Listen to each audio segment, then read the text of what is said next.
오늘 중요한 분, 우리 지만원 박사님이십니다. 이 정말 뼈속 깊이 애국자시고 불남전 참전 일기로 와서 참 고구를 위해서 자유민주주의를 위해서 투쟁하시고 오시고 또 귀국하셔서는 연구를 하시고 많은 연구를 해서 방금 자유민주주의 연구도 하시고 미국 가서 학사학위도 받으시고 박사를 따시고 이래가지고 진짜 제가 옛날부터 아시는 분인데 너무 애국 그 정신이 투철하신 분입니다. 그래서 저 못된 놈들한테 당해가지고 온갖 고초도 당하고 멸시를 당했습니다. 그 얼마 전에 감옥 가셨다가 죄 없이 감옥 가셨다가 지금 출감한 지 며칠 안 됩니다. 그래서 지금 이 자리에 오셔서 너무너무 감사드립니다. 그래서 제가 말 안 해도 잘 아실 것입니다. 우리 이제 지만원 박사님을 모셔가지고 우리가 진짜 알찬 말씀 우리가 알아야 될 것을 좀 배우게 되겠습니다. 그렇죠? 박수로 환영해 주십시오. 지만원 박사님을 모셨습니다.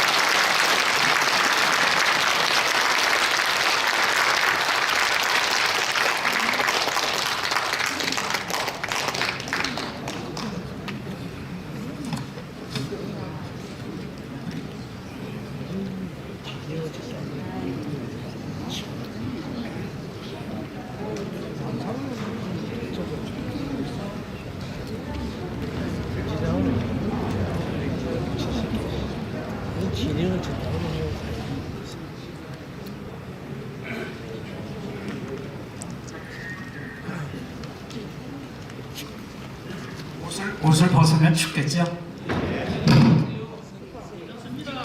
옷을 벗고 말씀을 드려야 예의인데 입고 하세요.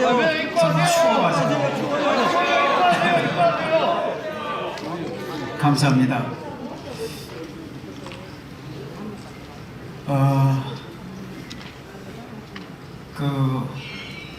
여기 회장님께서 제가 억울하게 감옥에 갔다고 말씀을 하셨는데 여기에 계신 여러분들 제가 정말 억울하게 감옥에 갔다고 생각을 하십니까? 예.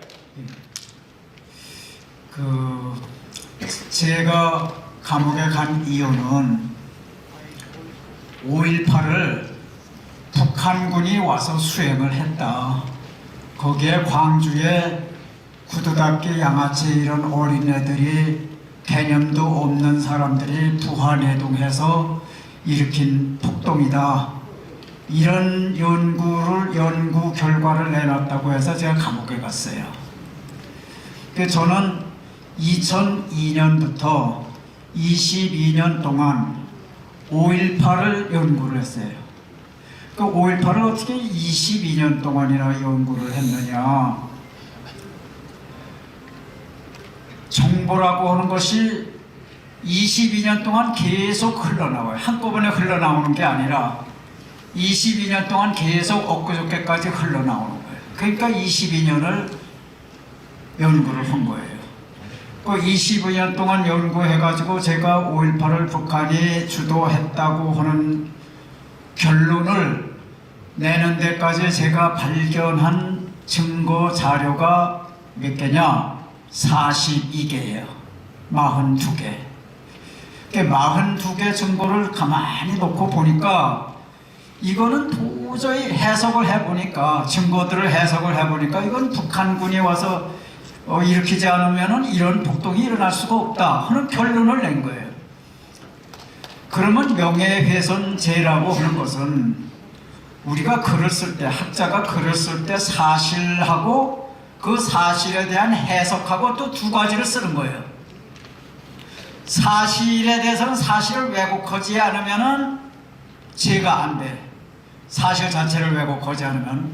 근데 그 사실을 해석하는 거는 그건 마음대로예요. 그건 언론의 자유, 표현의 자유 해석하는 거예요.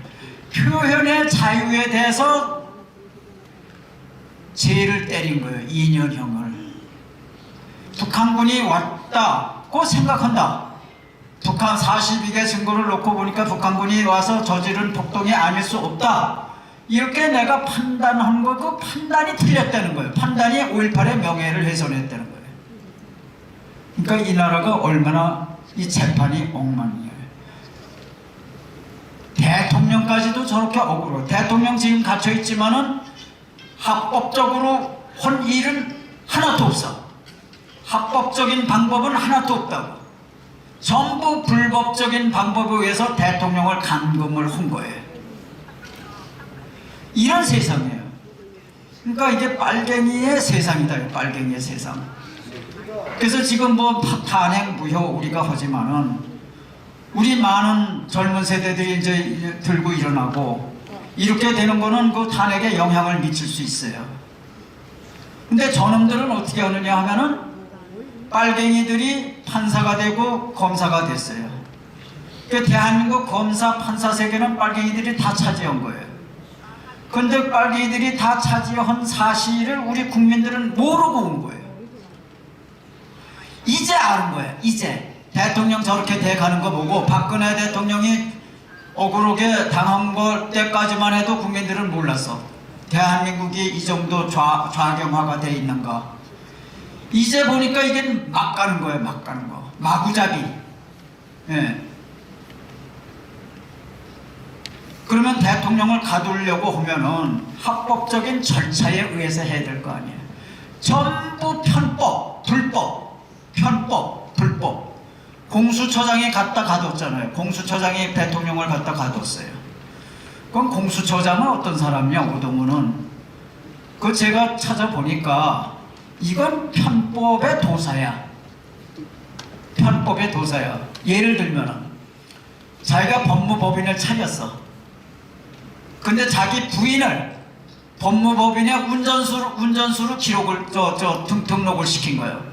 그리고 억대의 돈을 부인의 이름으로 가져간 거예요. 또 하나, 딸한테 돈을 가라로 꽂았어. 그리고 또 딸하고 자기가 있는 땅을 딸이 사는 걸로 가라 거래를 한 거예요. 거래를 가라로 한 거예요. 그래가지고 불법적으로 증여를 한 거예요. 이런 인간이 공수처장이야. 깨끗한 척하고. 그래가지고 이번에 대통령을 이제 구속시키는데 전부 편법이야. 공수처에는 내란을 수사할 수 있는 권한이 없어. 근데 지가 나서서 온 거예요. 이 불법 아니에요. 대통령의 내란죄를 물을 수 있는 기관은 오직 경찰 하나밖에 없어. 검찰도 아니야. 공수처도 아니야. 그럼 지가 권한도 없는데 저 짓을 한 거예요.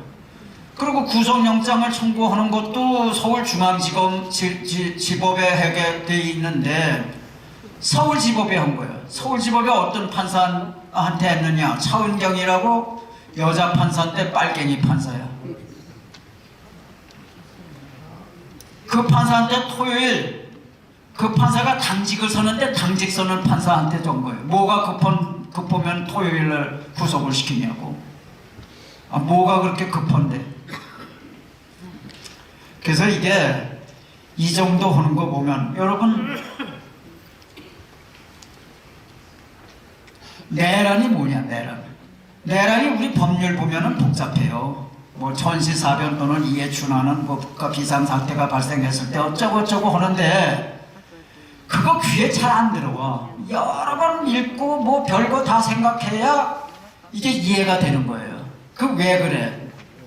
우리나라 헌법, 법률, 형법, 민법 이거 전부 해방될 때 유진호 고려대학교 총장하던 유진호 박사가 일본법을 전부 베껴서 한 거예요. 지금 우리가 사용하고 있는 법은 전부 일본이 1945년 이전에 쓰던 일본법을 그대로 베껴놓은 거라고. 그러니까 이 읽어봐도 말이 안 통해. 말이 어려워. 근데 그 내란 그거를 보면은 이 헌법상에 나타난 그 글을 읽으면은 그 의미가 잘 안 들어와.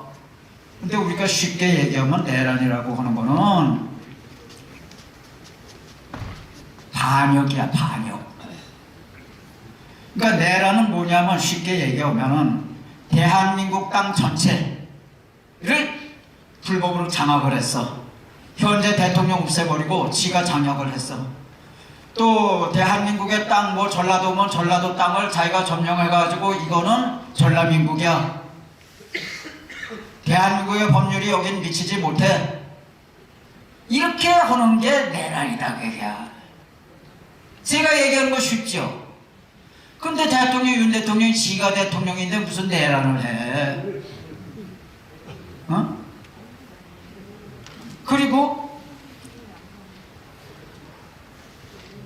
계엄 선포하는 거, 비상계엄 선포. 비상계엄 선포. 그러면 그게 그 비상계엄이 이제 뭐냐?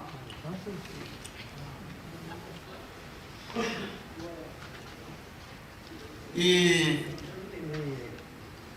비상사태가 발생했을 때 또는 국가 통치 행위를 할 수 없을 때 취하는 조치다 이게요. 통치를 할 수 없을 때. 그 지금 통치를 할 수 없었잖아. 민주당이 별거 다 했잖아. 29명의 정부 관료를 전부 일하지 못하게 전부 탄핵하고 탄핵 소추시키고 저 마음대로 법률 막 일방 조치로 다수결에 해서 막 하고 예산 활동 못하게 예산 동결하고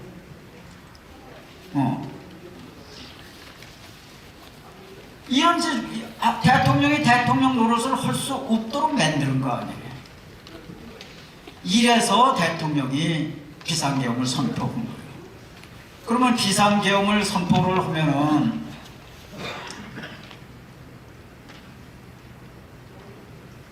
그게 비상계엄을 선포를 한 것이 그게 곧 내란이다 그래. 이 사람들 얘기는 그 비상계엄 선포한 게 한 지역을 점령을 했어요.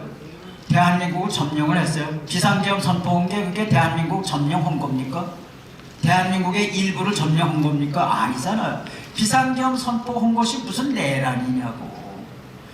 그러면은 비상계엄 선포한 것이 불법이라고 하면은 비상계엄을 선포한 자체가 불법이라고 하면 왜 대통령한테 비상계엄권이 주어져 있느냐고 헌법에. 헌법에 비상계엄 선포 권한이 부여되어 있다고 대통령한테. 그래서 대통령이 비상계엄을 선포했어.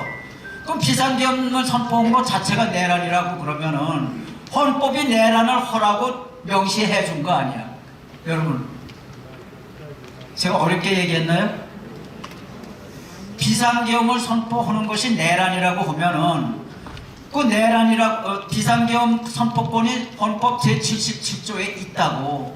그 헌법 제77조는 대통령대로 너 내란할 권리가 있다 이렇게 얘기한 게 헌법 77조 아니에요. 그럼 이게 자가당착 아니야. 내란은 이건 위법인데 헌법을 위반한 건데 그럼 내란을 하라고 왜 내란을 할 수 있다고 헌법 77조에 얘기를 해줬느냐요. 명시를 해줬느냐. 제 얘기 어렵습니까? 아닙니다.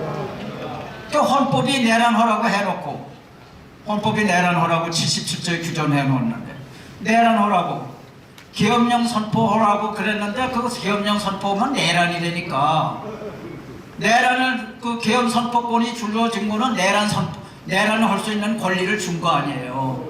헌법상 77조가. 이런 거를 우리는 그 따지는 능력이 있으니까 이걸 따지는데 이렇게 따지는 사람이 아무리 인터넷을 찾아봐도 없더라고. 근데 여러분 제 얘기 들으니까 쉽지 않아요? 근데 저 사람들이 지금 얘기하는 게 뭐냐 하면 이제 판례를 찾는 거야. 판례를. 그 판례가 무슨 판례가 있느냐 하면은 1997년 4월 17일 날 대법원이 전두환을 내란 목적 살인범으로 규정하기 위해서 이제 판결문을 쓴 건데 그 판결문이 판례다 이거예요. 그럼 거기에서 뭐라고 그랬느냐 하면은 전두환이 5.18 민주화 운동을 무력으로 탄압한 것 그 자체가 내란이다. 또 전두환이 5월 17일 날 계엄령을 확대 선포한 것 그 자체가 내란이다. 그거를 지금 그 판례를 인용을 하는 거예요 지금. 그러면 그때 그 판례가 어떻게 됐느냐? 이 대한민국에서 1997년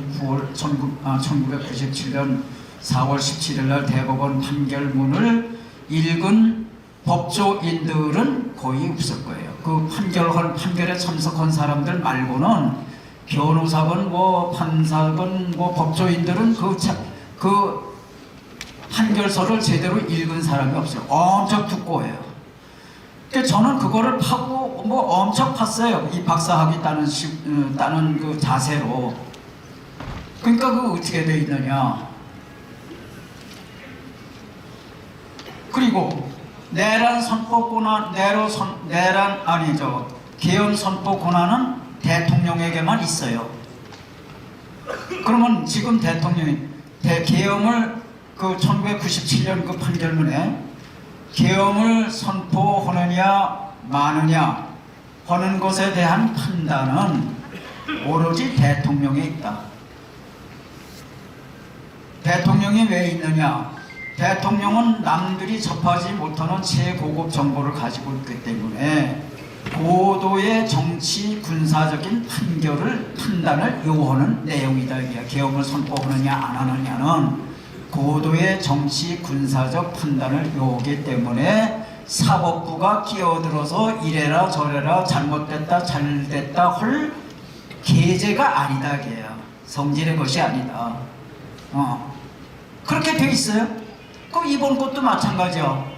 이번 거 계엄을 선포하느냐 마느냐 대통령이 생각해서 대통령이 선포를 했는데 너 왜 그따위로 했어? 이렇게 그거 안 해도 되는데 왜 그걸 했어? 이렇게 비난은 할 수 있어. 여론을 형성할 수가 있어. 그러나 그것을 사법 처리할 수는 없다고 얘기해요. 제 얘기 이해 가세요? 네. 비난은 할 수 있지만 그거 뭐 지금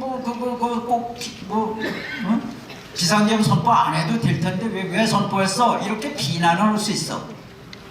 그렇지만 너 그거 처벌받아야 돼. 이건 아니다고요. 그런데 그걸 하고 있는 거예요.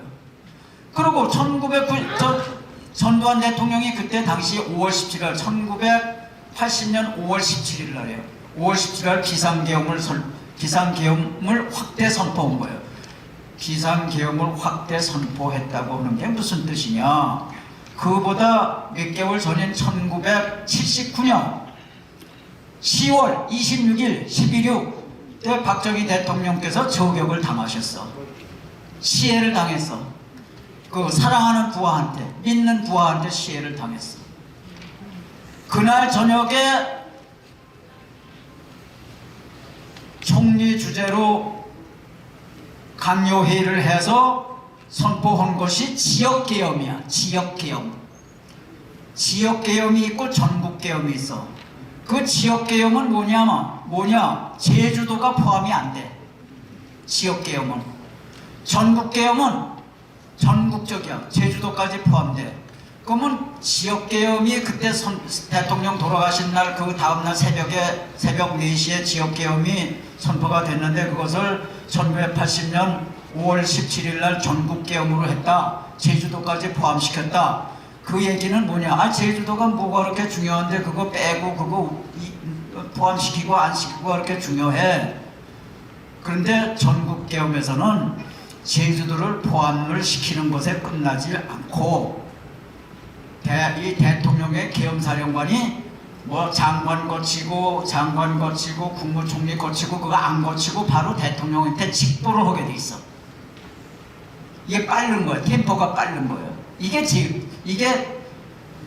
5.17 계엄이라. 그 5.17 계엄을 왜 했느냐?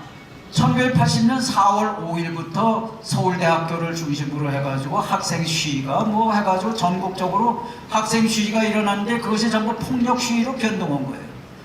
그래서 1980년 5월 15일 여러분들도 다 아시다시피 서울역에서 10만 신재철이가 주도하는 10만 군중이 학생이 모여가지고 버스로 경찰을 깔아 죽이고 이건 뭐 대통령에서부터 전부 겁을 먹은 거예요. 국무총리에서 다 겁을 먹고. 그래서 전국의 지휘관들이 전부 긴급히 모여가지고 5월 17일 낮에 낮 2시에 모여가지고 이대로 안 겠다. 이제는 경찰의 한계를 벗어났다. 이제는 계엄군이 관여를 해야 되겠다. 이런 건의서를 만장일치로 건의서를 올렸어. 올리니까 최규하가 그때 권한대행인데 최규하가 그러면 이거를 강요회에서 해라 그래가지고 신현학 국무총리 주재로 강요회의를 했는데 거기서도 만장일치로 계엄령을 확대 선포하자. 100% 장군회의에서도 전국 지휘관회의에서도 100%, 그 다음에 국무회의에서도 100% 해가지고 그 5월 17일에 선포한 것이 그것이 5.17 계엄이에요. 근데 5.17 계엄을 할 때까지 그 서울역 집회만 있었느냐? 김대중이가 람보야, 람보. 그 모든 학생 시위를 전부 김대중이가 배후 조종을 해서 김대중이가 5월 15일날 서울역 집회 보니까 대단하거든. 그러니까 그 위력을 믿고 그 다음 날인 5월 16일날 최기와 내각을 향해서 선전포고를 한 거예요. 5월 19일까지 5월 16일날 얘기를 하기를 선언을 하기를 5월 19일까지 내각을 총사퇴 해산하고 그 다음에 계엄을 해제할 것을 이 김대중에게 통보하지 않으면은 5월 22일을 기해서 전국 폭동을 주도하겠다 이렇게 한 거예요. 선전포고 아니에요. 그래서 5월 17일날 갑자기 김대중하고 김대중이가 또 그 집권을 하면은 그 내각이 있을 거 아니야. 그걸 섀도우 캐비넷이라고 그래. 예. 그 혁명 내각 명단 24명 그 명단을 압수를 했어요. 전두환이가 압수를 했다고 전두환. 그래서 그 김대중이 5.18의 내란 주모자로 처벌을 받은 거예요. 이게 5.17 계엄이라. 그 5.17 계엄이 김대중이 내란하려고 하는 것을 잡아놓은 게 5.17 계엄인데 그걸 전두환한테 뒤집어 씌운 거예요. 그러면은 1980년에 그때 대법원 판결에 뭐냐면 5.17, 5.18은 김대중의 내란 사건이야. 그렇게 대법원에서 판단했어. 1980년에 정확히 얘기하면 1981년 1월 23일 날 대법원이 일단 판단을 했어요. 그러면 여러분 일사부재리 원칙 아시잖아요. 한 번 대법원에서 판단하는데 왜 또 1997년에 대법원이 또 판단을 하느냐고. 1981년 1월 23일에는 대법원이 판단하기를 이 5.17, 5.18은 김대중의 내란 사건이다 이렇게 했는데 1997년 4월 17일 날 대법원이 다시 판결하기로는 김대중은 영웅이고 전두환이 내란이야. 사법부, 검찰하고 사법부가 전부 빨갱이 그때 다 된 거예요. 그런데 국민들은 그걸 모르는 거예요. 저 혼자 나서서 하니까 지만원이는 또라이고 지만원이니까 얘기하면 망발이고 김대중이가 1995년 김대중하고 저하고 중국에 같이 갈 때 1등 칸에서 김대중이가 자기 부인하고 나하고를 자리를 바꿔 앉힌 사람이야. 그리고 모든 호텔에서 커다란 호텔에서 이 강연 이런 거를 할 때는 전부 강사가 7만 원이야. 김대중이가 저를 그렇게 좋아했어요. 그리고 강의가 끝나고 밥을 먹으면은 식사를 하면은 나를 자기 두 부부 사이에 앉혔다고. 그리고 김대중이 대통령 되니까는 나를 장관을 하라고 사람을 네 사람이나 보냈어. 네 사람을. 한 사람은 3번씩이나 오고 전부 7곳이 와서 나보고 장관하라고. 그렇게 갖고 왔어요. 예.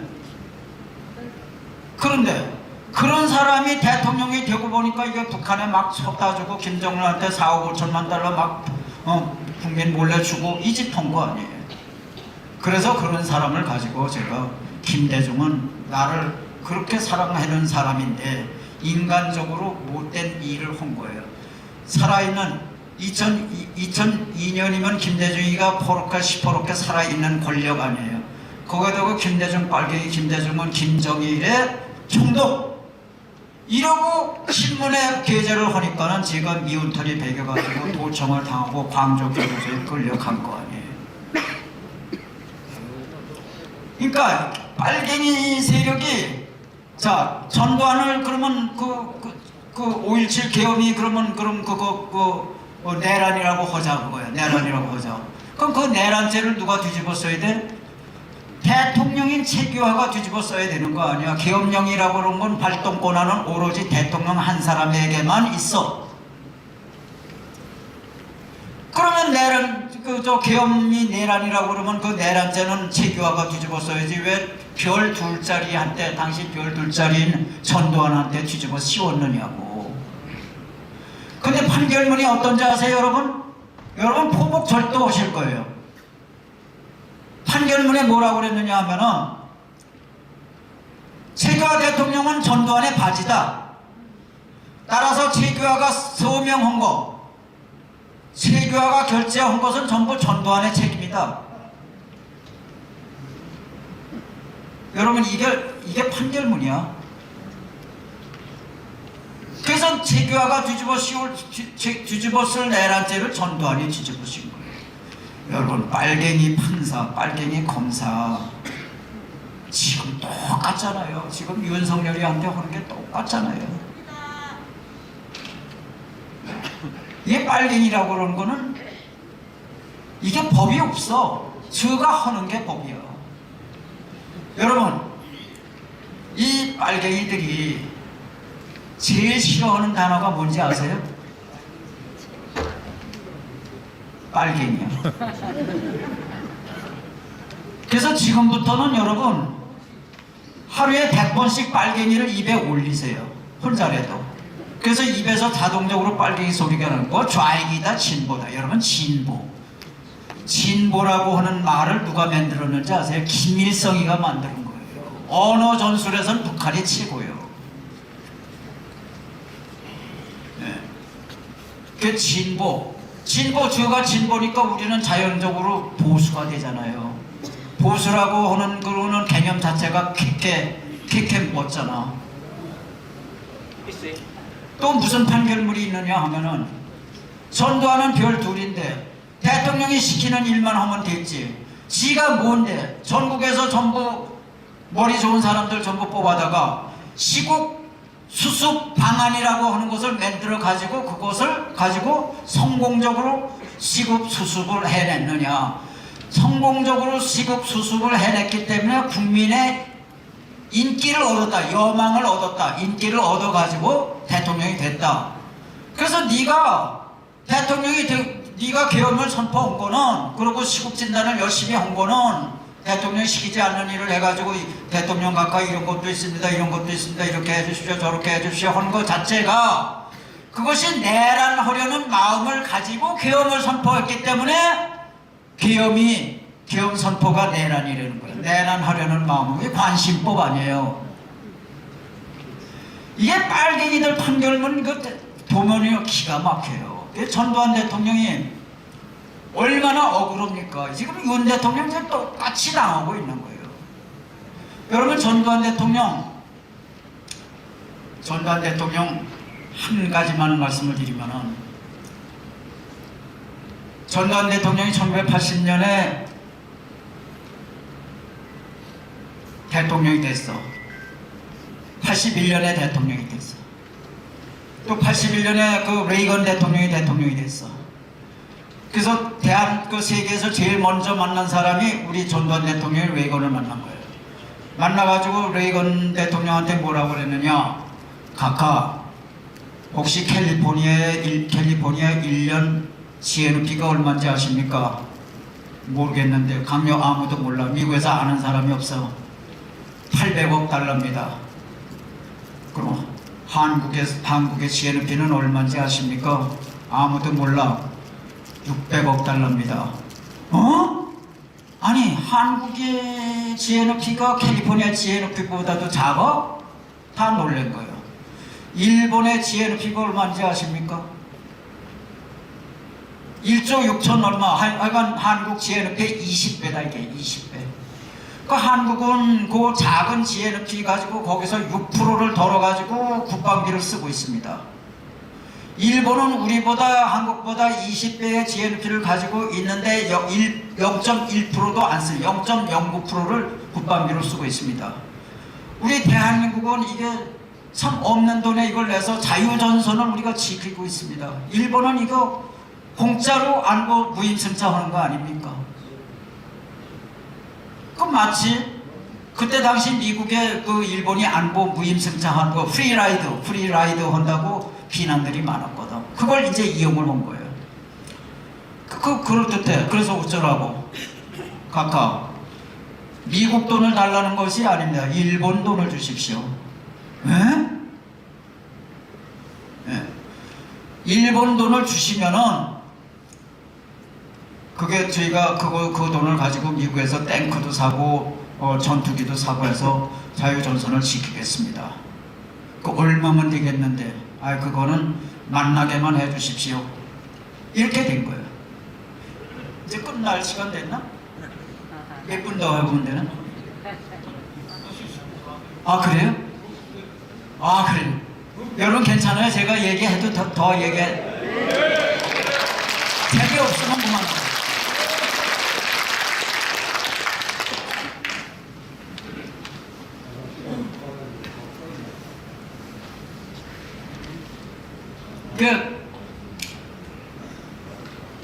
이제 그렇게 하고 귀국을 해가지고 스즈키 내각이야. 일본의 스즈키 내각인데 거기다 100억 달러를 비를 보낸 거예요.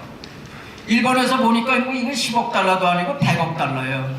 여러분 1965년에 박정희 대통령이 일본하고 15년 동안 밀당해가지고선 협상을 해가지고 받아낸 게 겨우 5억 달러예요. 3억 달러는 그냥 빌린 거고 2억 달러는 갚는 거고 꾸는 거고 또 3억 달러는 민간 차관인데 민간 차관은 우리 기업들이 마음대로 갖다가 갚지도 않고 그래가지고 중지시키고 대통령이 중지시키고 그게 5억 달러인데 1965년에 5억 달러인데 100억 달러다. 100억 달러. 이 미친 사람 아니야 이거. 그러니까 스즈키가 거들떠보지도 않아. 이거 또라이 아니야 또라이.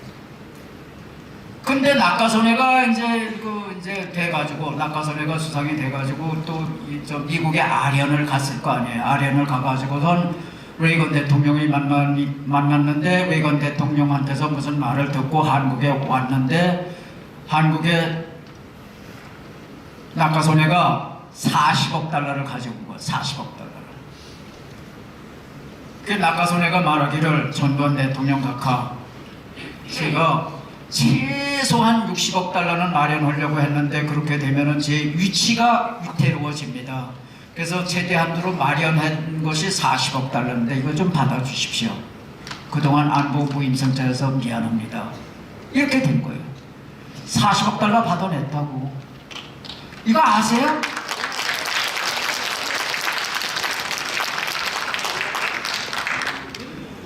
그거 가지고 여러분 그때 한강 혹시 기억하시는지 몰라. 한강이 여름에 이제 장마가 지고 그러면 물이 떠내려가고 이제 이 메마르면은 비가 안 오면은 막 냄새가 진동하고 한강이 시궁창이었다고 아시죠? 그거를 오늘날 저렇게 저 한강으로 갖고 오는 것이 40억 달러 중에서 10억 달러를 헐어서 그걸 지금의 한강을 만들어 놓은 거예요. 저게 세계에서 제일 길다란 호수라고. 길이가 제일 긴 호수라고. 이게 평균 넓이가 1km야. 1km. 54.5km야 길이가. 그 54.5km에 전부 덤프트럭이 그 2대가 달릴 수 있는 지하 터널을 만들어가지고 거기다 오폐수를 전부 해서 그 정화시설을 4군데나 해가지고 지금의 맑은 물을 만들어 놨다고. 한강을 보시면은 저 전두환을 기억하시라고요. 한강이 아름답다 그러면 전두환한테 감사를 하시라고. 그거 아는 사람 없어. 그러면 나머지 30억 달러를 가지고 여러분 그때 당시 그 대한민국이 전두환이 1980년에 박 대통령 돌아가셨을 때에 대기업들이 막 여기저기서 돈 꿔가지고 갚지 못해가지고 IMF 직전에 있었다고. 예. 그때에 어떻게 88년 올림픽을 우리가 하겠다고 대드느냐고. 대한민국에서 올림픽 전두환 대통령이 올림픽 한다 그럴 때 다 미쳤다고 그랬다고. 미쳤다고. 그게 속이 있어서 한 거예요. 속이 있어서. 그거 가지고 올림픽 태릉촌 만들고 올림픽 뭐 공원 만들고 올림픽 체육시설 다 만들고 그 돈으로 하고 그래도 남아가지고 한국형 원자로 개발하고 그 다음에 반도체 그 다음에 전화기 옛날에는 이거 꽂는 거 그 교환기였잖아요. 전자교환기로 전부 바꾸고 그거를 한국이 전자교환기가 한국이 네 번째로 맺는 거예요. 한국은 그 영원히 불가능하다고 그랬어요. 전두환이 기업체에서 머리 좋은 사람 뽑고 공무원 중에서 머리 좋은 사람 뽑아가지고 합숙을 시켜가면서 같이 합숙을 하면서 그 만든 거예요. 오늘날의 IT 강국을 만든 거라고.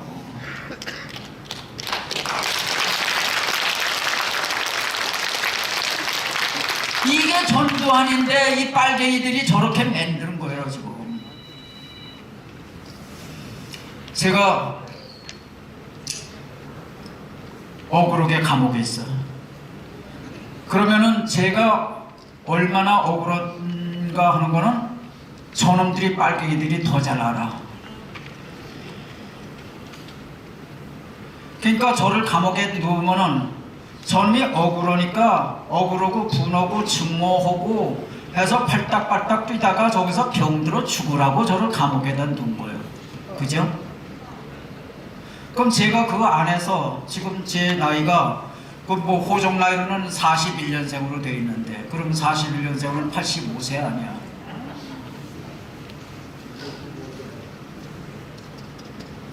그러면 제가 갔는데 처음에는 이 환경이 바뀌니까 한 달 내에 10kg가 빠졌어. 가슴이 답답하고 숨쉬기가 어려워. 이러다가는 내가 죽겠다. 그럼 내가 죽으면은 좋아하느니 저놈들이에요.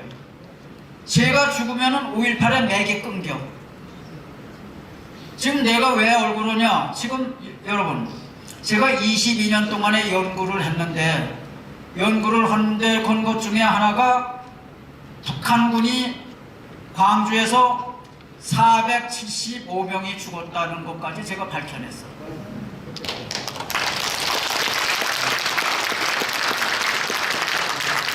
근데 작년 6월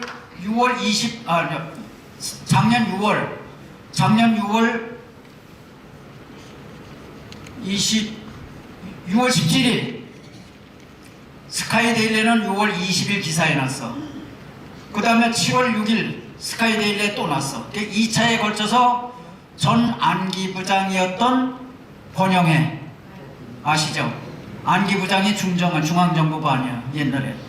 아니 국정원 안기부장이 스카이데일리라고 하는 신문에 뭐라고 밝혔느냐 하면은 5.18을 안기부가 조사를 끝냈다.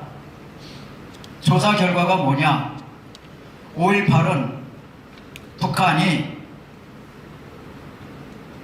통일 목적으로 주도한 군사작전이었다. 그 과정에서 490명의 유관급 하사 중사 있는 게 아니에요. 유관급 소위 중위 상위 대위. 유관급이라고 하면 김신조가 소위 아니에요. 청와대 들어온 것들이 전부 소위 중위 대위야. 상위 대위. 소위 중위 상위 대위. 그 31명이라고 그랬지만 33명이 맞아요. 그럼 그런 그 살인 기계가 광주에 와서 490명이 죽었다는 거야. 그걸 안기 부장이 국정원이 발표를 한 거야. 국정원이 KCIA가 발표를 한 거예요. CIA 부장이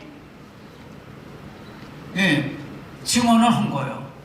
2차에 걸쳐서 CIA 부장 혼자 한 것이 아니라 차장까지, 그다음에 공작 요원까지, 북한에 가서 그 확인한 공작 요원까지 그 다음에 또 뭐 있어? 또 한 사람 있어. 김경재 아세요? 김경재? 김경재라고 이 순천 사람이야. 순천 사람인데 머리가 굉장히 좋아가지고 서울 법대 나오고, 김대중이가 미국 가고 일본 가서 한민통이라고 하는 그 반국가 단체를 구성해가지고 활동을 할 때, 그때 선전부장 역할을 했던 사람이 김경재야. 공보부장 하던 사람이 김경재야. 그 사람이 평민당 국회의원을 2번 했어. 그런데 2000년도에 김대중이가 남북회담 했던 거예요. 남북회담 했죠.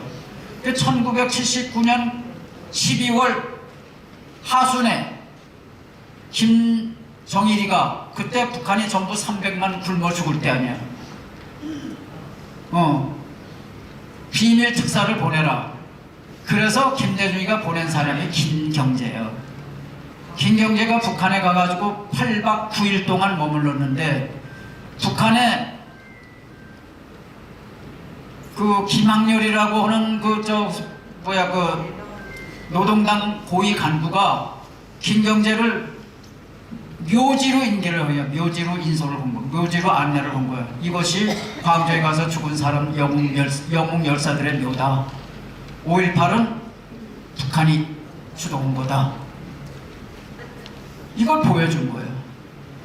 그 다음에 북한이 지금 아사자가 많아가지고 지금 현찰 달러가 많이 필요하다. 이 두 가지. 이 두 가지를 와서 김대중한테 보고를 해야 될 거 아니야. 김대중한테 보고하자마자, 그럼 너는 좀 물러나 있어. 박지원이 이리 와. 박지원을 시켜가서 4억 5천만 달러를 몰래 보냈는데, 국민은 영원히 모를 뻔했는데 미국이 그거를 들춰내서 가르쳐 준 게 4억 5천만 달러 아니에요. 그래서 박지원이가 감옥에 간 거예요. 그런데 왜 김대중이는 감옥에 안 가냐고. 적장에게 돈을 줬는데 왜 감옥에 안 가냐고. 그러고 뭐 직권남용? 아니, 김대중이가 한 건 직권남용 아니에요. 지금 김대중이가 어떤 노릇까지 했느냐 하면은 대한민국에 있는 결핵 백신을 싹싹 쓸어다가 북한에 주고, 보건 관계자들한테는 전부 입단속을 시켰던 인간이에요. 대기업들을 전부 닥달을 하자고 북한에 뭐 줘라, 뭐 가서 그 평양체육관에 뭐 다뤄줘라. 그 평양체육관에 왜 그 전광판, 그거 삼성이 해준 거예요. 삼성이. 그러면은 적에 대해서 그렇게 하고, 심지어는 지뢰 제거 장비를 공수 영국에서 비행기로 실어다가 그걸 북한에 갖다 준 거예요. 군사 장비를 적장에게 갖다 줬다고. 세상에 이게 어떻게 직권남용이 아니에요? 윤 대통령이 무슨 직권남용을 했느냐고. 통치행위지, 통치행위는. 아니, 금강산 사업이다, 무슨 금강산 관광 사업이다, 개성 관광 사업이다 해가지고 한 번 가면 300달러씩 더 쳐가지고 1년에 10사람이 가든 100사람이 가든 50만 명이 간 것으로 해가지고 곱하기 50만 해가지고 북한에 퍼주고 이 짓했는데, 그거는 그 무슨 죄예요? 직권남용죄 아닌가 그거는? 그게 전부 통치행위라는 거 아니에요. 지금 미윤 대통령이 한 거, 저놈들이 그런 건 전부 통치행위지. 그게 무슨 뭐 직권남용죄냐고. 대통령한테 무슨 직권남용죄가 성립이 되느냐고.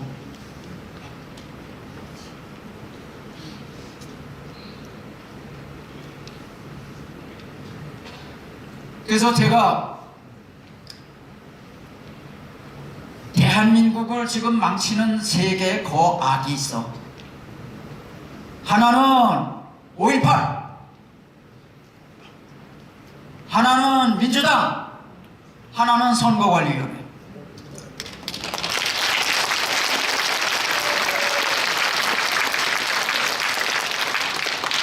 선거관리위원회를 지금처럼 두면은 연년 세세 앞으로 100년 대통령 전라도 파들이 해. 전라도 파들이 빨갱이들이 한다고. 국회의원 빨갱이들이 한다고.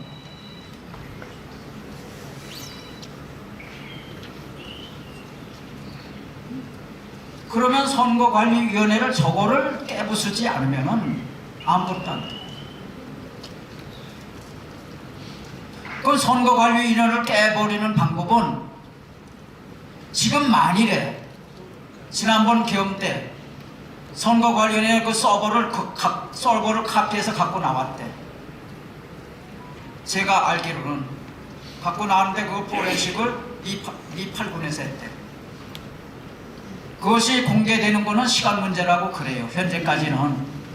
그것만 깨지는 날에는 모든 것이 윤 대통령이 한 모든 것이 정당화돼.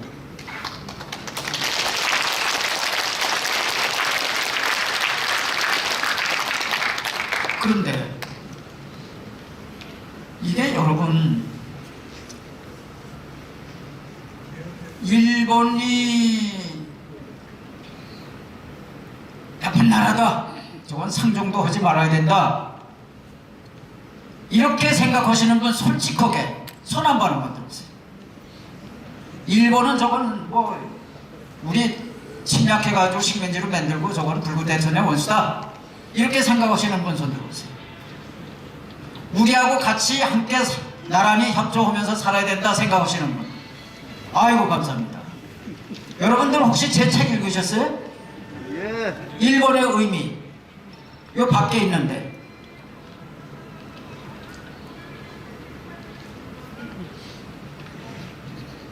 일본이 없으면요 대한민국의 산업의 시발점이 어디냐? 포항제철이야. 포항제철 100% 기술 지원, 자재,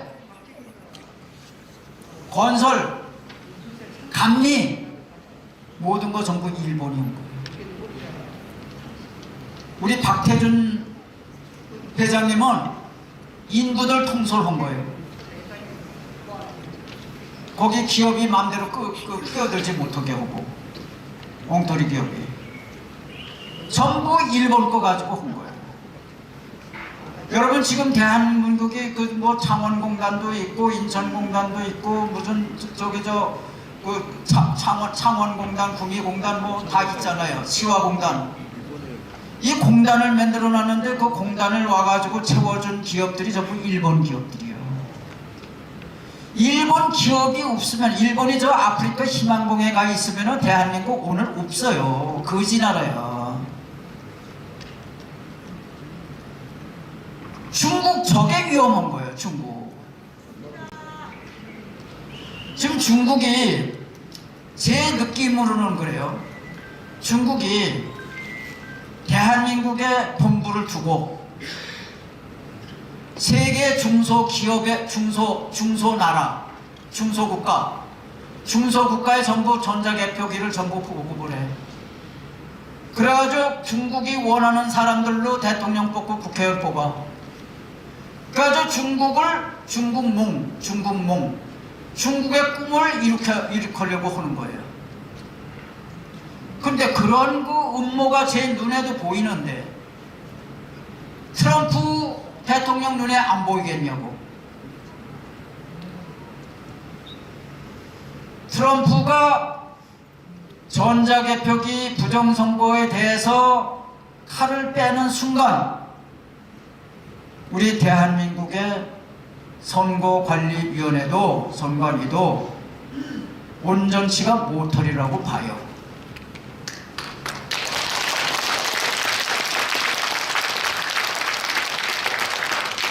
그래서 선관위를 깨부수려면 빨갱이를 공격해야 돼. 빨갱이를 공격하려고 하면은 사납게나 빨갱이 소리가 대한민국에 방방곡곡에 빨갱이 해야 빨갱이들이 숨을 멈추고 다니는 거예요. 빨갱이들이 활개를 치면 안 돼. 그래서 빨갱이들이 제일 싫어하는 알레르기 반응을 일으키는 게 빨갱이니까 우리가 빨갱이 소리를 대한민국의 빨갱이 소리를 크게 내서 대한민국을 진동하게 하자고요. 빨갱이! 빨갱이! 빨갱이! 빨갱이! 이렇게 하시라고요. 그 이제 제가 아까 그 감옥에서 왜 어떻게 해서 저 살아남았느냐. 제가 이 인도를 걷다가 어떤 엉뚱한 사람이 술에 취해가지고 와가지고 자기가 부상을 당해서 일생 불구가 됐어. 그러면 그놈 자기를 와서 덮친 그 차량 운전수 그 사람 죽일놈 살릴놈 하고 그놈을 원망을 해보세요. 그 사람 얼마 못 살아요. 그렇겠죠. 원망하고 증오하고 하는 마음이 마음에 있으면은 얼마 못 살아요.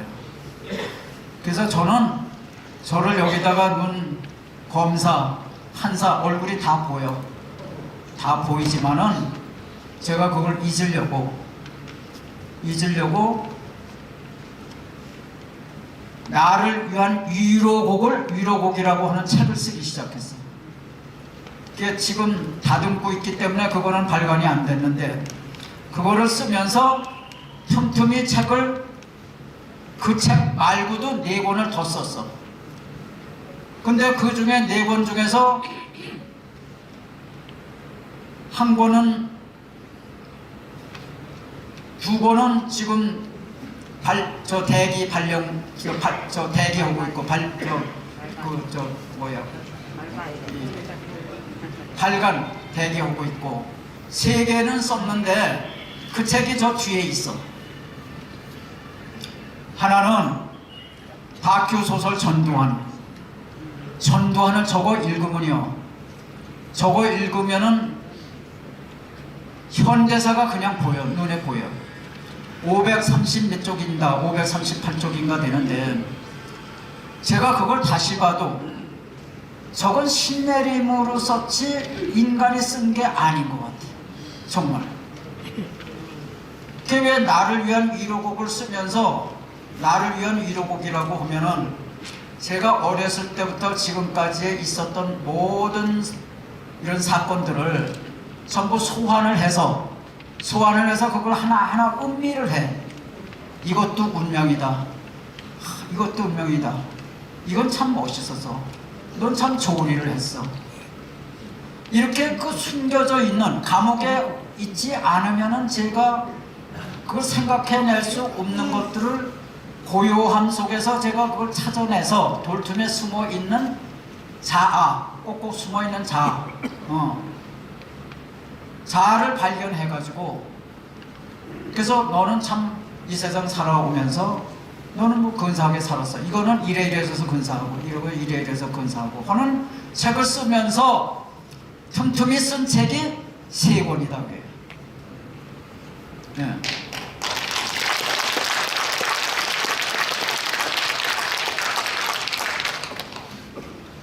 그러면은 왜 다큐 소설 전두환 소설로 써야 사람들이 많이 읽을까 싶어서 소설이라고 합니다. 제가 그 책을 써가지고 그 책을 교도소 중간 간부한테 줬어. 중간 간부가 그거 하고 일본의 의미 그걸 읽고서는 이 2 책은 제가 그냥 읽을 책이 아닙니다. 그러더니 저한테 영치금을 줬어. 교도소 간부가. 여러분 교도소 간부한테 영치금 받아본 사람 저 말고 또 있을까?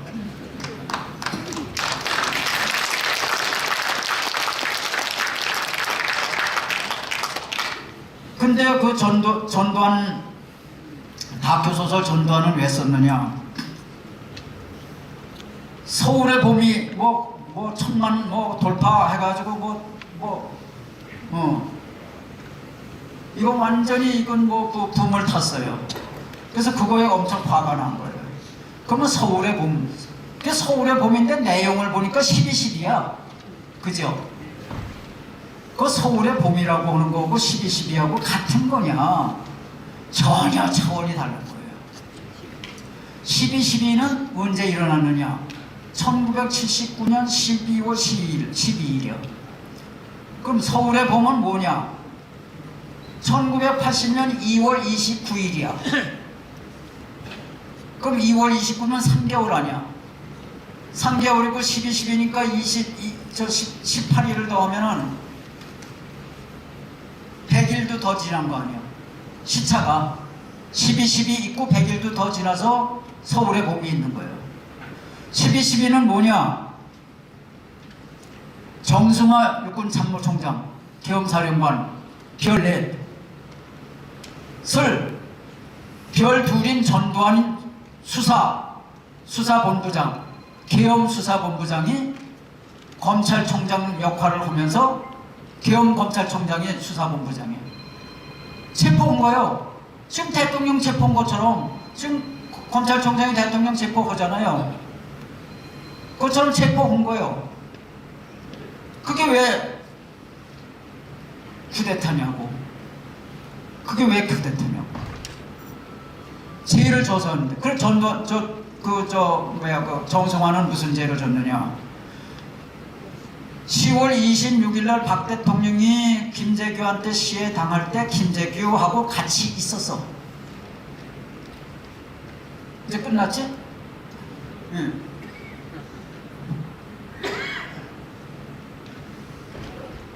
같이 있었으면서 김재규가 계속 혁명을 일으키려고 하는데 그 혁명을 일으킬 수 있도록 김재규의 뜻을 받들어서 군을 움직였어. 정승화가.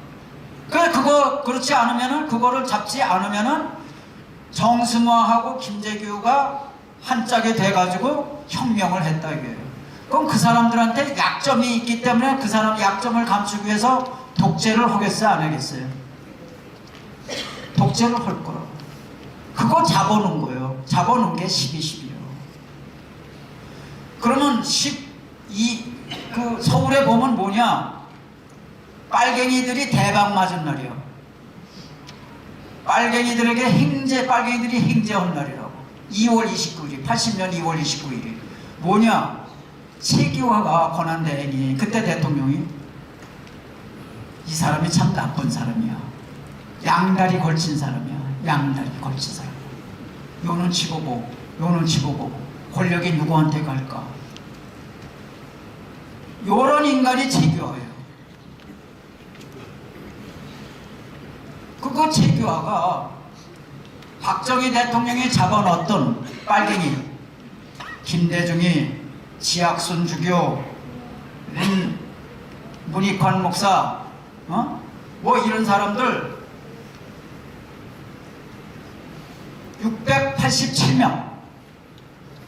687명의 빨갱이를 사면복권시켜준 날이야. 그게 2월 29일이야. 그게 서울의 봄이야. 그 서울의 봄이 왜 12.12냐고.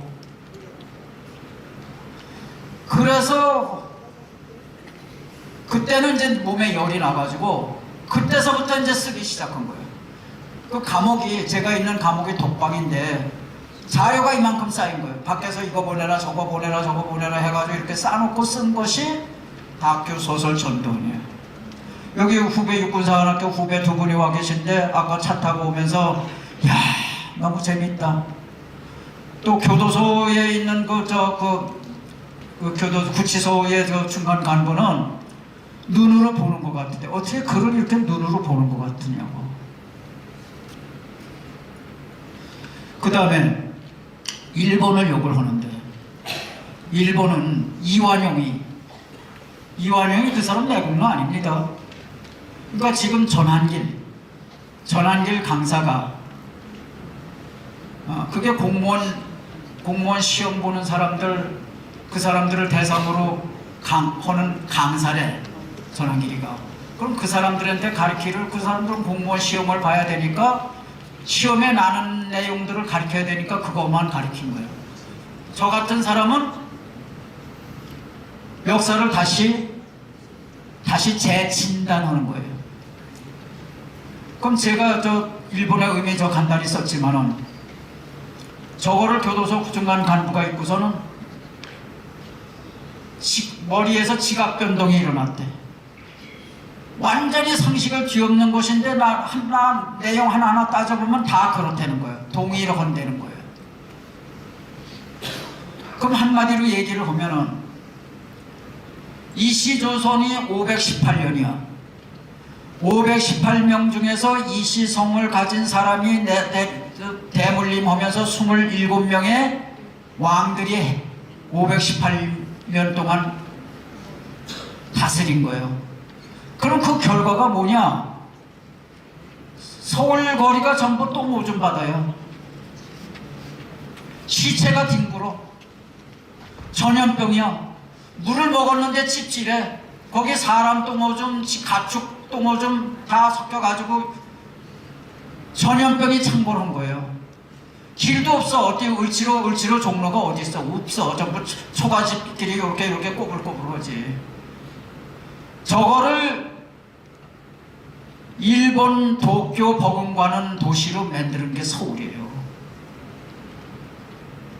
그 전에 무슨 뭐 학교가 어디, 유치원이 어디 있었냐? 서당밖에 더 있었냐고. 그거를 전국에 그 유치원을 깔고 수학교, 중학교 해가지고 교과서라고 하는 교과서 책을 만들어서 가르쳐 준 게 예절을 가르치고 청결을 가르치고 도덕을 가르치고 이렇게 한 것이 일본 사람 만든 게 일본 사람이야. 예?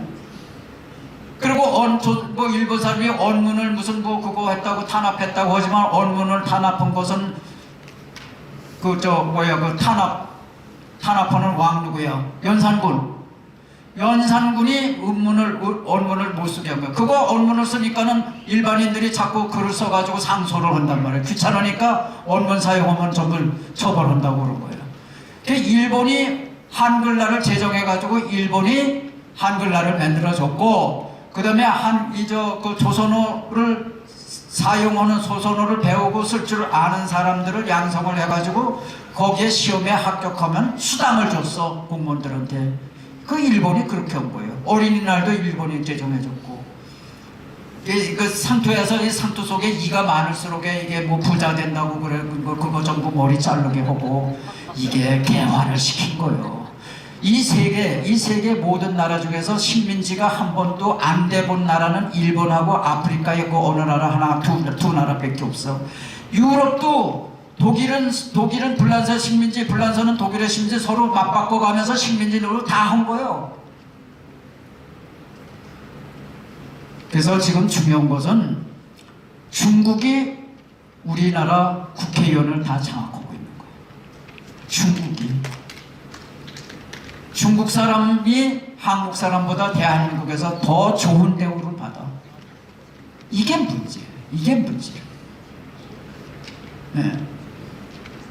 그래서 제가 일본의 의미 얇아요. 금방 읽어. 2시간이면 읽어. 네. 그거가 이 윤 대통령한테 저게 절실하게 필요하다. 그래서 보냈는데 청와대 용산으로 보냈는데 대통령실로 가는 편지와 우편물은 전부 하나도 안 받더라고. 그 전달이 안 됐어. 예. 그 다음에 이제 다큐 소설 여로라고 하는 것은 제 얘기를 썼는데 그 책을 읽고 그 책에 전신이 있어. 그 책의 전신이 뚝섬무지개. 그 뚝섬무지개 전신이 이제 나의 산책세계. 뭐 이렇게 이름을 달리해오면서 계속 이제까지 스테디셀러로 이제 자리해왔는데 지금 쓴 것이 이제 감옥에서 더 조용한 마음으로 쓴 것이 저 책이에요. 다큐 소설 여로. 그래서 저거를 읽고서는 19살 때 부모한테 반항하고 삐뚤어가고 하는 사람이 제 책을 읽고서는 부모한테 효도하고 지금까지도 자기도 돈벌이도 없는데 참 가슴 아프게 그렇게 자기도 병병하면서 병을 얻어가지고 병병하면서도 저한테 100만 원씩 꼭 석 달에 한 번씩 보내는 거예요. 제가 아버지라는 거예요. 제가 쓴 책으로 인해서 자기가 사람 됐다고 그 책을 읽고. 그래서 그 조용한 가운데서 제가 이게 거기 컴퓨터도 없잖아. 이제 볼펜 가지고 오니까 여기 뿌독살이 이렇게 올라가 있어요. 이렇게 해서 그걸 쓰니까 그렇게 해서 시간을 보내니까 시간이 빨리 가는 거예요. 그래서 하루하루는 빨리 가는데 2년은 좀 길더라고요. 예. 그래서 제가 나오는 날 많은 어떤 후배들은 새벽 5시에 제가 새벽 5시에 나오는데 그 5시에 와가지고 땅에다가 절을 하고 그래서 그 후배들이 물을 안 먹었네. 좀 내지 이제 끝낼게.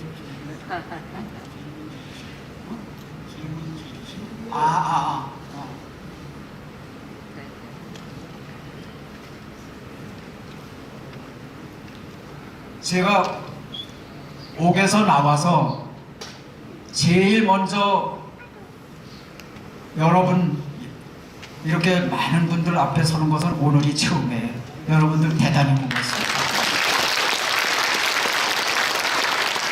그래서 앞으로 5.18은 새로운 증거들이 많이 생겼으니까 재심을 할 거예요. 재심을 해서 제가 억울했던 거 전부 변상케 할 거예요. 예. 지금 나와서 이제 우선은 지금 이제까지는 이 이념의 침투 시절이었다고. 국민은 몰라. 국민은 모르는 사이에 지하로 침투가 돼 있어. 이제 두더지처럼 튀어나와서 보니까 두더지 가는 길을 삽으로 막으면 두더지가 튀어나오잖아. 그러니까 지금 빨갱이들이 이제 전부 튀어나온 거 보니까 이게 대단한 거예요. 대단한 거예요. 그래서 이제 우선은 좌우익 싸움이 아니라 애국자와 빨갱이들 간의 싸움이야. 애국자와 빨갱이들 간의 싸움이라고. 이제는 전쟁이야, 전쟁. 그래서 그동안에 윤 대통령에 대해서 제 개인적으로는 서운한 게 있고 하지만은 그거는 이 커다란 임무 앞에서는 아무것도 아니에요. 그래서 우선은 우리 대통령을 살리는 것이 국가를 살리는 거기 때문에 우선 거기에 관심을 갖겠습니다.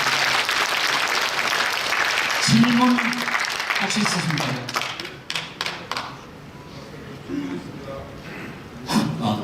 질문 받겠습니다. 질문자 계세요? 예.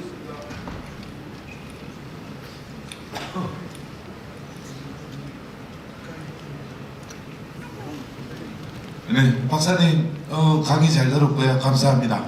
5.18 광주 5.18에서 지금 그 유족들이 뭐 600몇 명이라고 했었는데 지금 뭐 수천 명으로 늘어나가지고 그들 자손들이 공무원 시험이나 뭐 판사 검사 가산점을 받아서 다 하고 있습니다. 심지어 아파트 청약 가산점까지 받아서 특별 분양으로 혜택을 받고 있습니다. 그러니까 보통 사람은 5.18 유공자가 아니면은 역차별을 받고 있죠. 이 프레임을 깰 수 있는 그동안 박사님이 5.18에 대해서 연구를 많이 하셨으니까 이 판을 깰 수 있는 무슨 방법이 없을까요? 우리 후손들을 위해서. 그걸 묻고 싶습니다.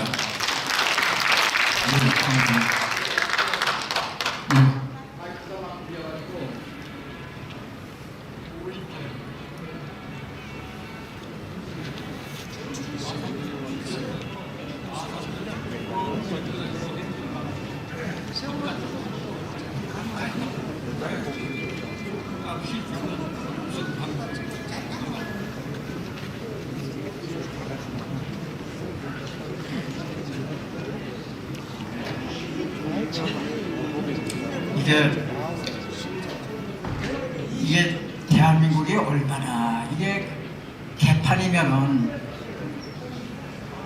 아니 북한이 와서 전쟁 목적으로 일으킨 게릴라 전쟁을 놓고 자기들이 이룩한 업적이라고 국민들을 속여가지고 국민들로부터 세금을 뜯어내가지고 자기네들 호의호식하고 요새는 뭐 유공자로 인정되면 몇 억씩 받는데 일시금으로 응? 국가에 충성한 사람 그렇게 6.25 전쟁에 나가고 월남전에 하고 뭐 충성한 사람들 일시금 못 받아요. 이 사람들은 일시급이 몇 억이야. 그 다음에 연금이 몇백만 원씩이고, 그 다음에 10% 가산점 돼가지고 경찰이고 무슨 뭐 이 사법부에 법원이나 검찰이나 무슨 이런데 경찰이나 이런데 가면요, 유공자 그 가산점 받아가지고 전라도 사람들 다 와 있어요. 전라도 사람들 판이야. 네. 그래서 이게 전라도의 대사기야. 대국민 사기극이래요. 세계에서 이런 나라가 어디 있어요?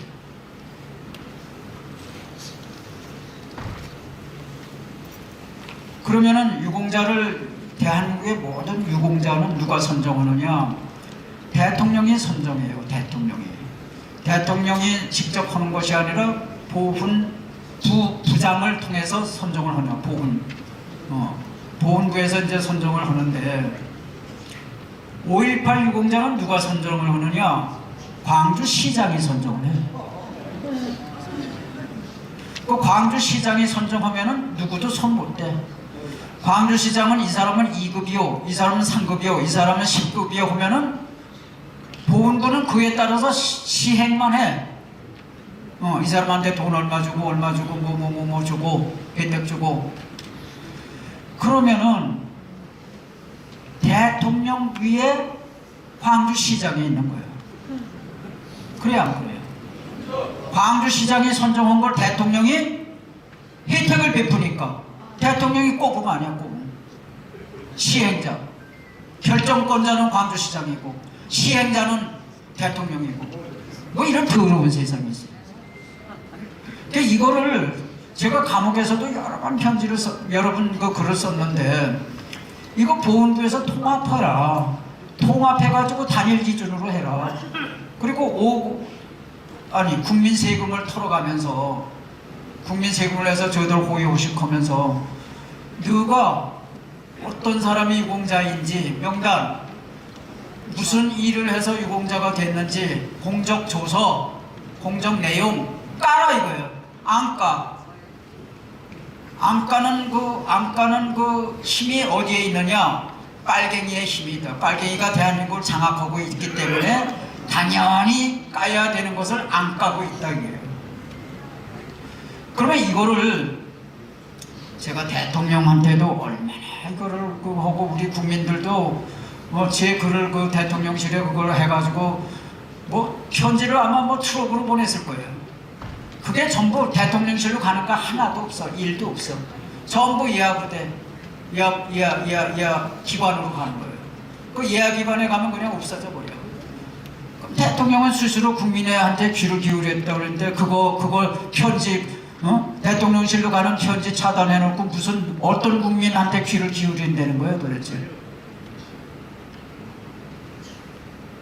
그러고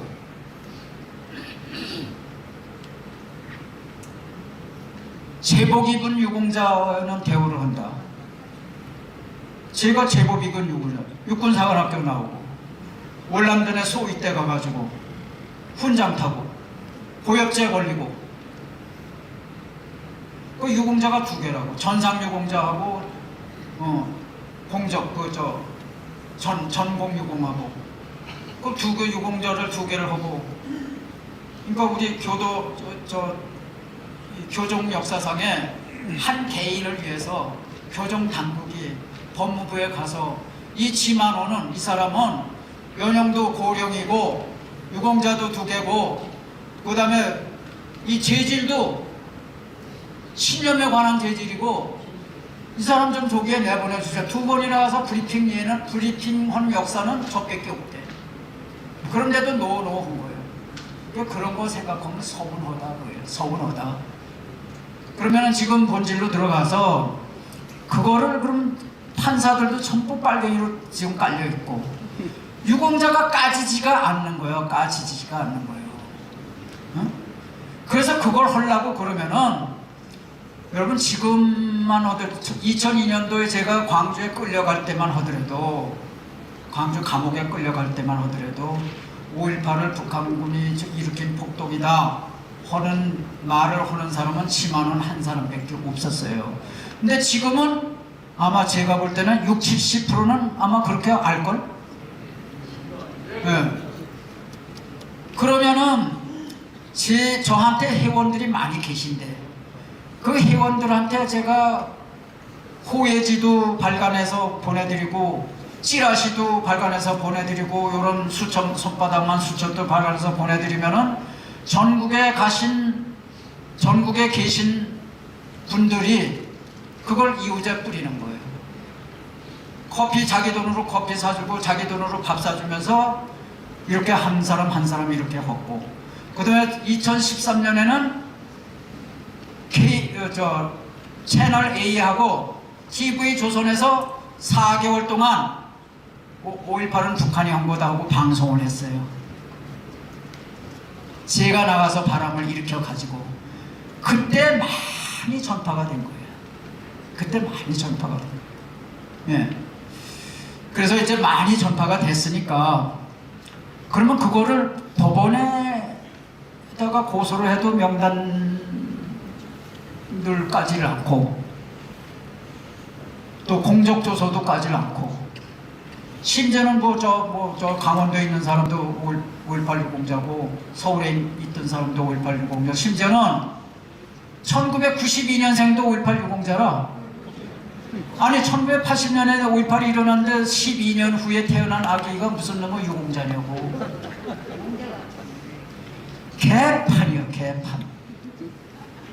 그러면 이거를 개판인 줄 다 알고 저들도 알면서 까지 않는 것은 오로지 이 나라를 빨갱이들이 장악을 하고 있기 때문에 그렇다고 해요. 그 방법은 없어. 방법이 없어. 오로지 열심히 이웃을 깨우치는 방법밖에 없다고. 저놈들 빨갱이다, 우리가 빨갱이다 그러는데 지금 점령되어 있다고 하는 사실을 이웃에게 전파하는 것밖에 없다고. 그리고 5.18 세력이 5.18이 예를 들어서 북한이 한 거라고 이렇게 이제 전 국민이 한 60, 70%, 80%가 이제 소리내서 하게 되면은 무너져요. 무너진다고. 네. 그래서 여론으로밖에는 이거를 극복할 방법이 없다고 생각. 그래서 여론을 일으키려고 그러면은 이웃에 계몽시키는 수밖에 없다고. 그게 돌아가는 길이 지름길이야. 그 방법밖에 없어. 네. 돌아가는 길이 지름길이라고. 저 길 언제나 가나 그게 지름길이라고. 됐을까요? 예, 고맙습니다.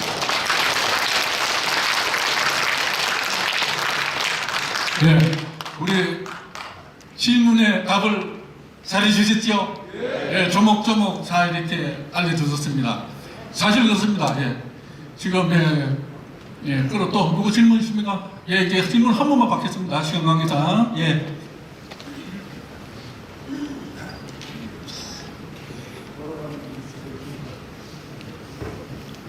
박사님 안녕하세요.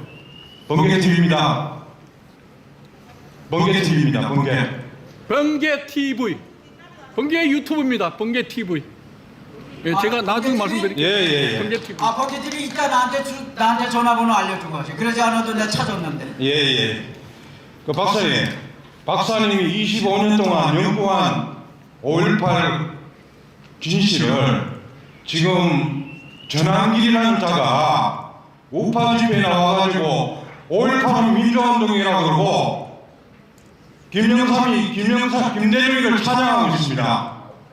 그 부분에 대해서 우리 지만한 박사님은 어떻게 생각하시는지 명쾌하게 답변 좀 해주십시오.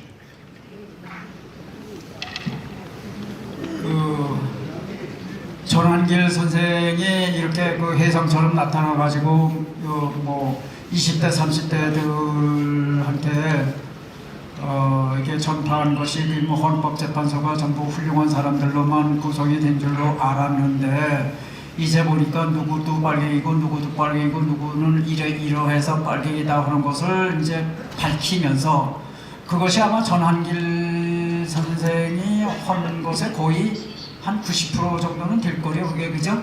그 주장이. 근데 전한길 선생님 그 전에 이제 그 한 강의를 보니까 뭐 5.18에 북한군 600명이 왔다 한건 또라이다, 이건 미친 사람이다, 뭐 하고서 아주 열변을 토하는 그 영상을 누가 올렸더라고요. 그래서 이제 제가 그냥 나타나서 이 시대에, 이 어려운 때에 나타나서 젊은 사람들을 이렇게 애국진영으로 끌어들인 것만 하더라도 고마운 거다. 그렇게 생각을 하고, 잘 모르는 것에 대해서는 차차 그 사람에게 좀 일깨워주는 것이 좋겠다. 그래서 저는 전한길 선생한테 일본의 의미하고, 그 다음에 전두환 다큐소설 전두환하고 이 두 개는 누군가가 좀 줘가지고 좀 읽혀서 깨닫게 해줬으면 좋겠다는 희망을 가지고 있어요. 예.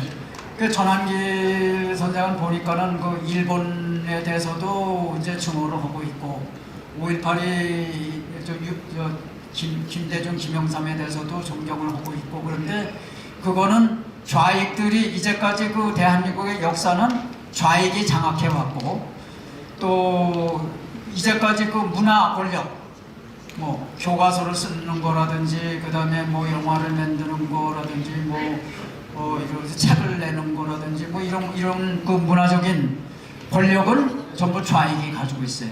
교보문고에 제 책이 있으면요, 좌익들이 와서 슬며시 갖다가 그 후진대 갖다 놓는다고. 교보문고 같은 데서. 예. 그리고 도서관에 있는 제 책이 깔려 있으면 도서관한테 협박해가지고 그 책 도서관에 비치 못하도록 하고 이래요. 예. 그런데 이 김영삼이 훌륭하다. 김영삼이 뭐 5.18의 진실을 뒤집었다. 이거 아닙니까? 그죠? 그렇죠? 근데 김영삼이 그 뒤집은 얘기를 할게요. 1995년 10월 19일 날, 95년 10월 19일 날 박계동 의원이 노태우 비자금 4천억을 깠어. 까니까 김대중이 북경에 있다가 10월 19일인데 10월 27일 김대중하고 저하고 북경에서 북경 그 조어대라고 하는 영빈관에서 아침 저 삼시세끼를 먹고 하는데, 저는 항상 김대중 맞은편에서 말동무가 돼줬다고. 인동호는 저쪽 끝에 가 있고 김상현 의원이 그래도 옆 테이블에 있었어. 그때에 김대중이가 아무하고도 의논하지 않고, 김대중 머리가 좋으니까, 난 노태우로부터 20억 받았는데 그랬어요. 기억나세요? 노태우로부터 나 20억 받았어. 그때 이제 민자당에서 뭐 20억만 받았겠냐, 더 받았지, 플러스 알파다 이러고 있는데 하루도 못 가서 초점이 김대중으로부터 김영삼한테로 갔다고. 야, 이 정치적 적대 관계에 있는 사람 아니야? 정적인 김대중한테도 노태우가 20억을 주었다고 하면은, 노태우 밥상머리에서 대통령이 된 김영삼은 얼마나 많은 돈을 받았겠느냐, 몇 천억 받았을 거 아니냐, 이렇게 됐어. 근데 그 당시 김영삼은 이미 노태우로부터 3천억을 받아놓고 있었는데 아무도 몰랐어. 노태우하고 김영삼만 아는 거야. 그게 이제 들통나게 생긴 거야. 너 불어라. 몇 천억 받았냐, 불어라. 김대중도 미워하고 싫어하는 김대중한테도 20억씩이나 받은데 너 대통령 됐을 때는 너 받았을 거 아니냐. 그러니까는 이게 꼼짝없이 이제 코너에 몰렸거든. 이때 국면 전환을 한 거예요. 국면 전환. 자기한테서 자기가 아주 이게 코너에서 막다른 골목에서 어떻게 헤어날 수가 없는 거야, 김영삼이가. 이때 그 감이 뛰어나드는 김영삼이가 지가 살기 위해서 갑자기 전두환, 노태우 저놈들 12.12로 구데타하고 광고 5.18을 광주에서 양민 학살하는데 저놈들 갖다 가둬라 이제 이랬단 말이에요. 그러니까 이게 김영삼으로 향했던 여론이 전두환, 노태우로 간 거예요. 그 국민이 왜 그랬느냐? 전두환, 노태우가 국민으로부터 사랑을 받고 있었으면은 여론이 시선이 안 움직이지. 근데 그때 당시에 이 군사 정부, 군사 정권 이거에 대한 국민의 그 증오감, 이게 엄청났거든. 그러니까 김영삼보다 군사 정권에 우리 더 미운 거야, 더 미운 거야. 그러니까 국민 여론이 이제 이쪽으로 쏠린 거야. 그래서 김영삼이 3천억 받은 거는 김영삼은 영웅이 됐고, 왜? 전두환 노태우를 감옥에 보내는 바람에 영웅이 된 거라고. 그 전두환 노태우는 이미 이제 감옥에 가뒀잖아. 감옥에 가두니까 죄를 뒤집어 씌워야 되잖아. 근데 일사부재리 원칙에서 1981년 대법원은 이미 5.18이 이 김대중이 일으킨 내란이라고 했는데, 그거를 뒤집으려면은 이게 재심을 해야 되고, 재심을 하려고 그러면은 새로운 증거가 나타나야 되는데 새로운 증거는 나타나지 않고, 재심이 없이 재심 절차를 밟지 않고 재심을 하려고 하니까 특별법을 만든 거예요. 그 특별법 머리가 어디서 나왔느냐 하면은 홍준표한테서 나온 거예요. 홍준표가 그때 안기부 권영애의 꼬붕이었거든. 법률 꼬붕이었거든. 그 홍준표가 그걸 만들어 고치를 해서 그걸 만들어서, 그 다음에 전두환한테 대를 그렇게 해서 이제 이 재심의 기회는 이제 마련했어. 특별법으로. 그러면 죄를 만들어내야 될 거 아니야. 죄를 만들어내기 위해서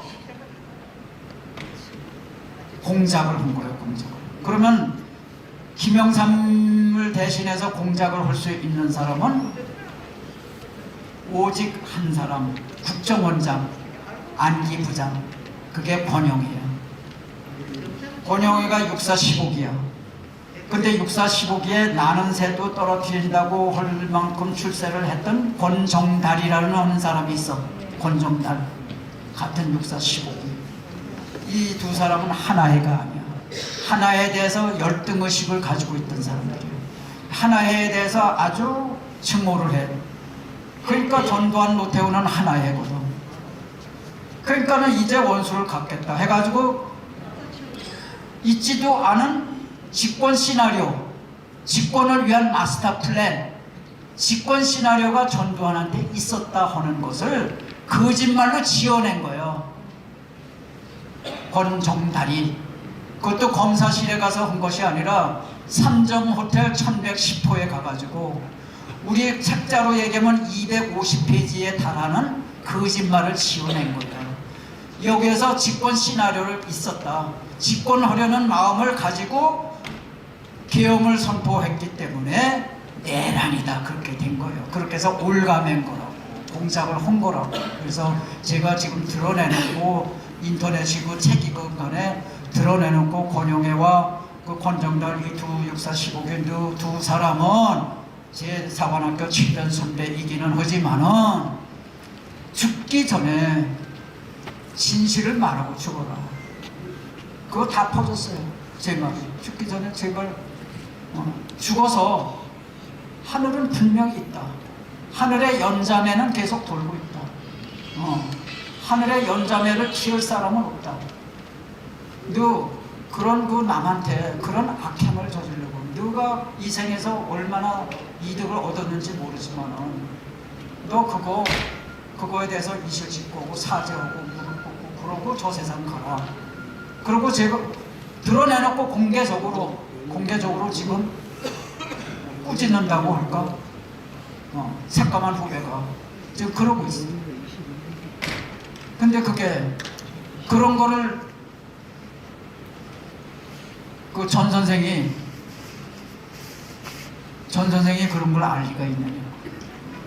입시생들에게 가르치는 역사 선생이 그런 걸 알겠냐고. 그 제 책을 읽어보면 알지. 제 책을 안 읽잖아. 많은 사람들이 우선 남한테 전달을 하려고 그러면 자기가 책을 읽어서 지식이 있어. 여러분, 책을 읽지 않으면은 치매걸려요. 일본 사람은 한 달에 7권씩 보는데 우리는 0.7권을 보는 거예요. 한 권도 못 읽는 거예요. 그러면 한국에 치매가 많답니다. 그리고 이게 책도 소리내서 읽으면 치매가 안 걸린대. 쓰면서 걸리면 더 안 걸린대.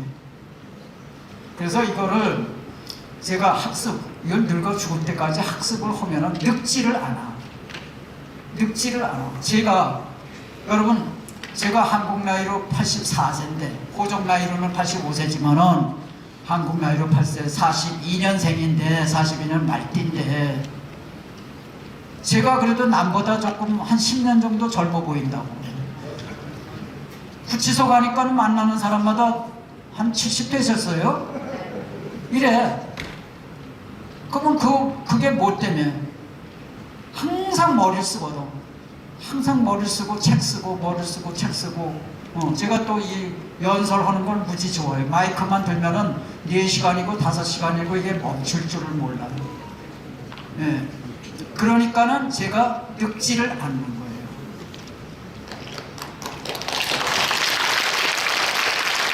그래서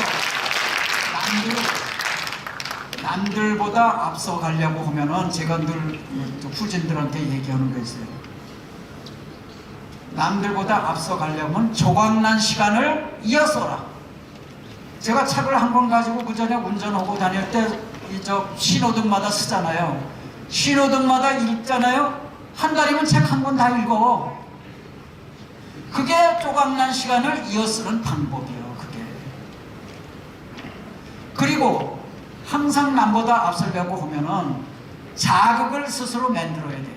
훌륭한 사람을 만나든지 훌륭한 책을 읽든지. 그래가지고 자극을 항상 만들어가지고 자기를 채찍을 하면은 그게 여러분 생선을 휘감을 떠오잖아. 뭐 강릉에서는 뭐 실어 올 거 아니에요. 실어 오는 동안에 고기의 신선도가 파괴가 되거든. 근데 거기다가 상어 새끼 한 마리를 집어넣으면은 그 상어 키우려고 막 요동을 치잖아. 그 오면은 고기가 싱싱하대. 그 여러분 스스로도 항상 자극을 만들어 가지고 여러분들이 노력을 하고 책을 읽고 학습을 할 수 있도록 이게 만날 자고 그러면요 금방 늙어버려요. 그리고 금방 치매 걸려요. 치매 안 걸리면은 남들한테 전도를 하려면 자기가 읽은 게 있어야 돼요. 읽고 쓴 게 있어야 돼요. 오늘부터 여기 오신 분들, 최소한 여기 오신 분들만이라도 그런 노력을 해서 건강을 더 연장시켜 주십시오.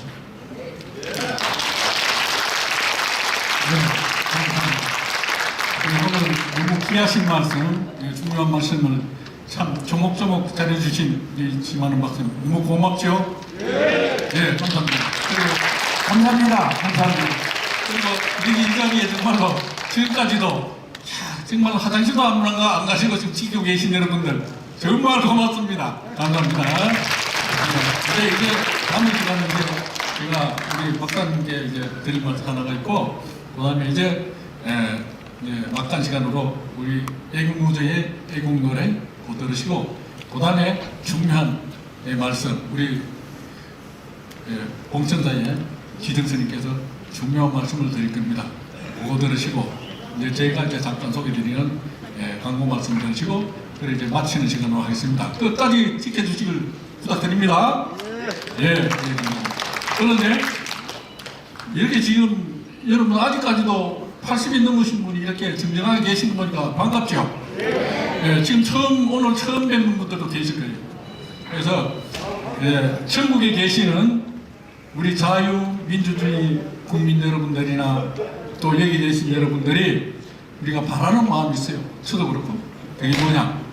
이 대한민국이 반공 자유민주주의로 국권이 똑바로 세워가지고 저 북한을 반공 자유민주주의로 흡수 통일해서 우뚝 선 세계에 우뚝 선 이 대한민국이 되는 그날까지 우리 박사님께서 만수무강하시기를 바라는 마음이 여러분들이나 저나 대한민국의 국민들이 같은 마음이라는 것입니다. 그래서 박사님께 그렇게 만수무강하죠. 그날이 빨리 오기를 기다리는 의미에서 큰 박수를 부탁드립니다.